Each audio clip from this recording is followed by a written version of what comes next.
Mano mėly draugai jau daug metų medituoja vipasaną ir kalbėjo. Kalbėjo ir įkalbėjo. Iš draugės, kuri pasakoja savo įspūdžius. Tiesiog pasakoja, kad labai sudėtinga. Pasirodė įdomu. Iš pradžių gal pasirodė kaip iššūkis, o paskui dar ir tėvų draugas papasakojo, kad labai naudinga, davė knygą paskaityti, perskaičiau ir tada jau tikrai norėjau važiuoti į kursą. Aš visiškai nesitikėjau, nežinau nieko apie tai.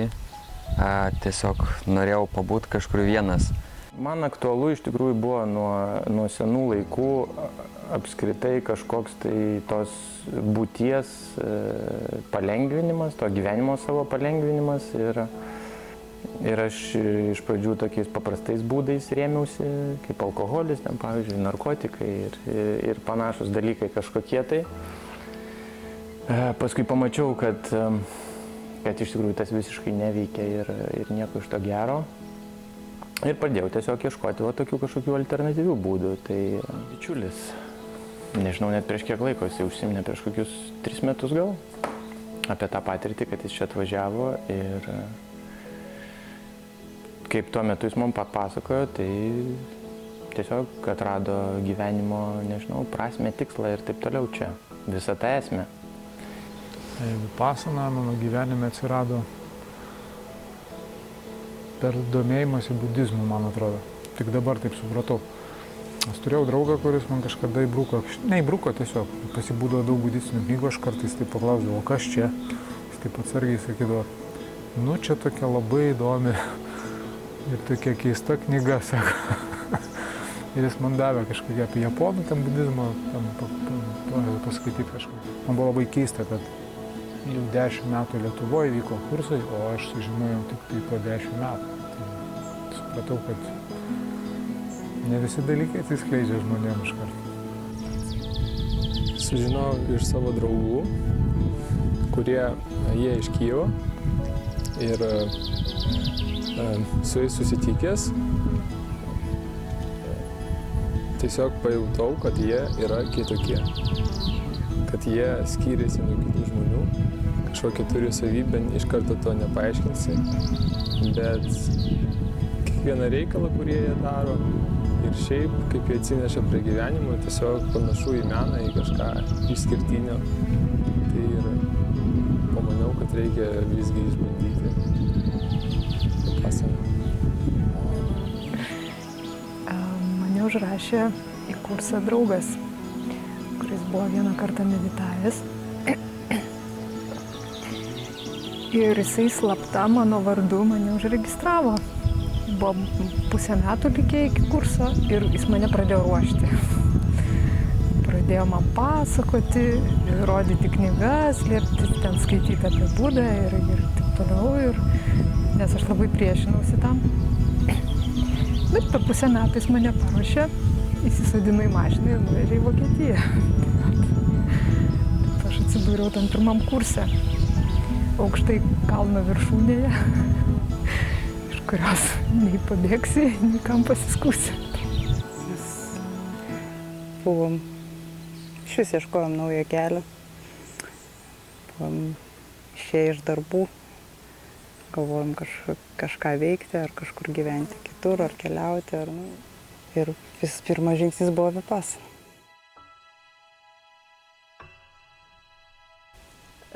Pirmo kurso metu įvairiai iš tikrųjų, nes pradžioj tai buvo siaubas, buvo baisu, buvo sunku priprasti prie to kelimosi 4 ir ėjau ieškoti laisvų minučių pamiegoti ir kai tik tai galėdavau, tai viskas, tai ilsiuosi, bet eidavau į kiekvieną meditaciją, sąžiningai, tvarkingai, į salę ir tas iš tikrųjų padėjo prasilaužti. Ir po to man taip užkabino, patiko, aš nebenorėjau namo važiuoti tų 10 dienų. Buvo labai gera. Tokia gera meditacijos patirtis, tas panerimas toks į save buvo labai stiprus. Buvau pasirengusi tiems sunkumams, nors jie ir atėjo, bet kažkaip ištvėriau ir po kurso jaučiausi tikrai labai didelė euforija ir laiminga ir norėjau, kad visi taip pat atvažiuotų. Pasakiau savo, kad tai reikia padaryti. Kad tai yra dėl manęs, kad mano meditacija padės ne tik man, bet ir aplinkai, kad galiu būti ir pavyzdys kitiems. Turiu tai įveikti, nors išsėdėti, tai sakau, kaip man labai sunku yra. Ir aš tai padariau, labai džiaugiuosi savim. Ir nėra taip sunku, kaip atrodo. Tirtis buvo tokia, kad visi turi mano draugai tai pabandyti, būtinai, nes tai yra geriausia, kas atsitiko mano gyvenime. Iš vis geriau už bet kokį įmanomą universitetą, kurį tu gali baigti šitoj planetoje. Toks man buvo patyrimas. Buvo labai sunku man.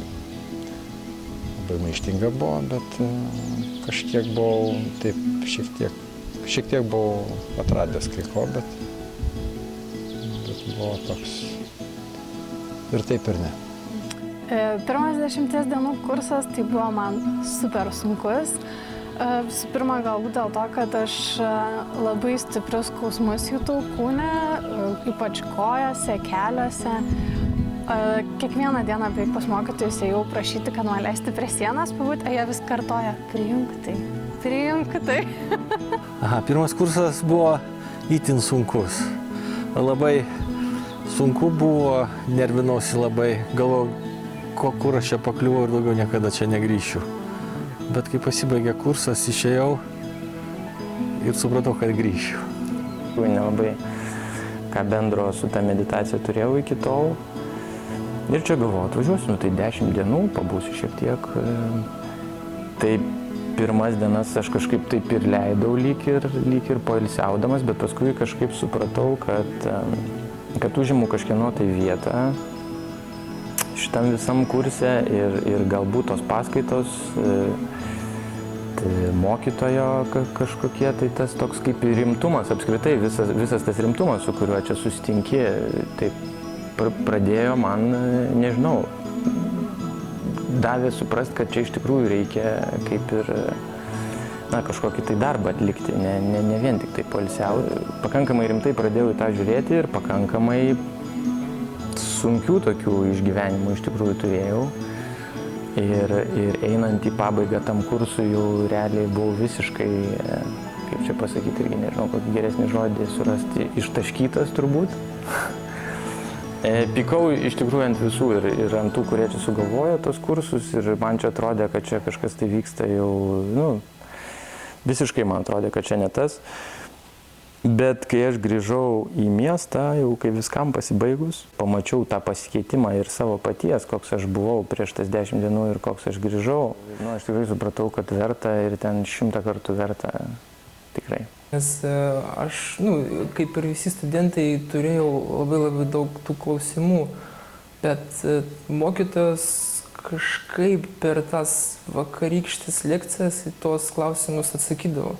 Aš nežinau, kaip tai, iki šiol nežinau, kaip tai yra įmanoma, ant kiek ten jo supratimas buvo, nes iš tikrųjų man net nereikėdavo eiti ir klausti. Aš tiesiog žinojau, kad šiandien aš paklausysiu ir jis galbūt atsakys į daugelis mano klausimų. Ir po to kažkaip nusiraminau, supratau, kad tai veikia ir viskas.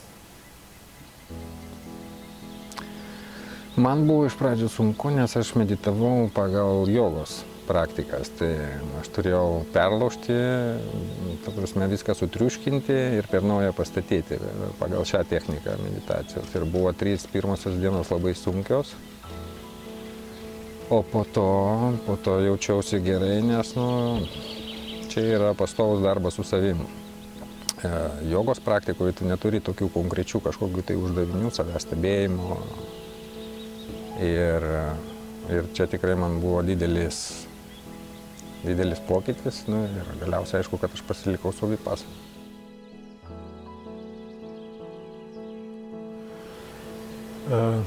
Mama pastebėjo, sakė, taip, tu tapai geresnis. Lieka tas įspūdis kažkoks, kad kažkas perinstaliuota tavy. Į gerąją pusę aš turiu omeny. Daugiau atjautos žmonėm, iš tikrųjų, daugiau labai gilinėsi kito žmogaus, žiūri labiau į save kaip į bendros visumos dalį. Taip dažniau netgi visiškai ir be praktikos, kažkaip pradedi matyti, kad Ne tik tu čia vienas. Gal labiausiai aš pati pastebėjau savy, kad tas aiškumas minčių, grįžau po vipasanos, netgi iš karto po stovyklos ir aš žinau, kada ką daryti, kaip daryti, kodėl, ką noriu, ką nenoriu. Ir toks visiškas aiškumas, toks savęs girdėjimas. Iškart po vipasanos tai aš iš tikrųjų labai stipriai pasikeičiau ir mano artimieji labai stipriai tai pajuto, nes nustojau būti dirgzli, emocionali labai, visiškai kitaip pradėjau reaguoti į įvairias įdomias situacijas, kurios dažniausiai iššaukdavo gal ne pačius fainiausius mano asmenybės bruožus. Ir tada viskas taip nurimo ir tapau visai kita aš. Pokyčiai, pastebiu savyje pokyčius, kad reakcijos mano trumpėja. Jeigu piktis, tai jisai švelnesnis ir trumpesnis. Sąmoningesnis žmogus ir matyt paprasčiau visiems kitiem ir man pačiam paprasčiau būti su kitais. Tiesiog gyvenimo kokybė yra žymiai geresnė. Du dalykai tikriausiai labai, ką norėčiau paminėti, tai dėmesio koncentracija. Labai stipriai gyvenime, darbe visur kur ir vidinė ramybė. Visų pirma, ramybė. Tu atrandi savyje ramybę, tu žinai, kaip save nusiraminti, bet kokias stresinė situacija, kas beįvyktų, tu iš karto stebi save. Iškart pereini prie kvėpavimo, tu ateini pas save ir kontroliuoji save. Tai, nežinau, tai yra labai reikalingas dalykas kiekvienam. Kai manęs klausia, ar kas nors pasikeitė, žmonės, kurie nėra meditavę vipasanos, aš turiu tokį aišku trumpą atsakymą, taip, pasikeitė, aš mečiau rūkyti. Atsirado daugiau sąmoningumo gyvenime. Tai čia tas toks turbūt svarbiausias dalykas, o nuo to ir kiti dalykai keičiasi. Kada tu kažkaip nebe iš inercijos gyveni, nebėgi kažkur tai, išjauti, apgalvoji ir keitiesi. Pykčio mažiau visiškai. Mažiau pačiam nusivylimo, kai kažkas nepavyksta. Tikrai daug sumažėjo.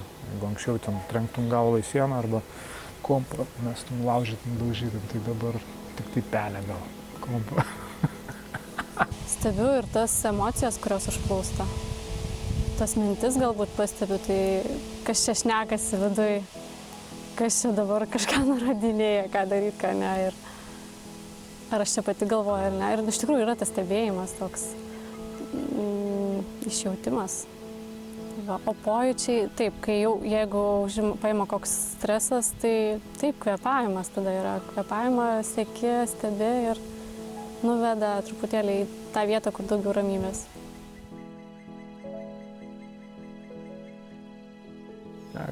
Atvažiuoti, išbandyti. Nepabandęs nesužinosi. O šiaip, jei gerai prisimenu, vipasanoje ten verčiasi kaip savęs stebėjimo meditacija. Tai va, jeigu nori pažinti save, tai rekomenduočiau.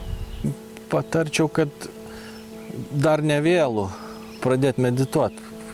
Visiems dar ne vėlu, kažkada jau bus per vėlu tiesiog ir viskas. O medituoti tai reikia būtinai visiems, be jokių abejonių.